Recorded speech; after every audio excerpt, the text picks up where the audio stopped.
Notre urbanité ne vaut la délicatesse paysanne, vraie fille de la charité chrétienne. La valeur d'un acte ne se mesure pas à sa dimension physique ou matérielle, mais à l'intensité d'amour qu'on y met. Ces deux citations furent prononcées par l'abbé Lionel Groulx, un important personnage du clérico-nationalisme qui sera le sujet de cette capsule vidéo. Le clérico-nationalisme s'est effectué au Québec des années 1919 à 1950. Les Québécois étaient catholiques, religion qui existe depuis l'an 1. L'impérialisme était un concept important du clérico-nationalisme puisqu'il consistait à ce que l'Église possède plusieurs domaines sociaux comme les écoles et les hôpitaux. La Première Guerre mondiale se termina en 1919, même année que le clérico-nationalisme se mit en place. Le premier ministre à ce moment était Maurice Duplessis, un nationaliste. Lionel Groulx était un personnage d'une autre importance. Il croit qu'une société s'identifie par sa culture, sa langue et sa religion. Il rejette toute innovation et nouveauté pour garder les Québécois dans l'ignorance. La fin de la Révolution des Patriotes eut lieu dans cette période. L'acte d'union fut signé et le Haut et le Bas-Canada furent fusionnés en le Canada uni. Henri Bourassa était un personnage très important au niveau du clérico-nationalisme. Il a écrit le journal Le Devoir, qui lui était fait pour dénoncer les injustices et les faussetés dites par l'Église.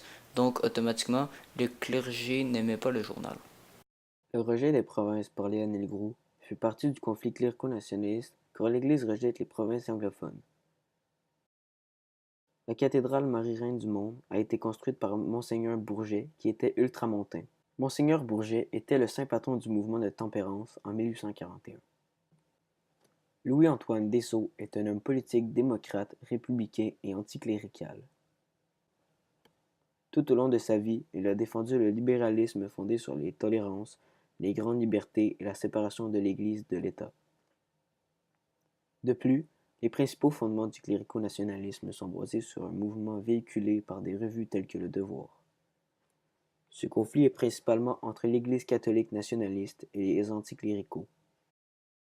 La chasse-galerie, écrite bien avant tout ce débat, est un bon exemple de la culture du Québec.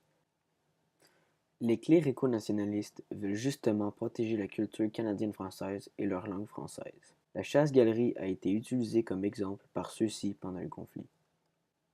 Enfin, vers la fin des années du débat clérico-nationaliste, vers 1939, la Deuxième Guerre mondiale débuta, faisant des millions de morts. C'est la fin de cette vidéo expliquant le débat clérico-nationaliste et anticlérical des années 1920 jusqu'à autour des années 1940.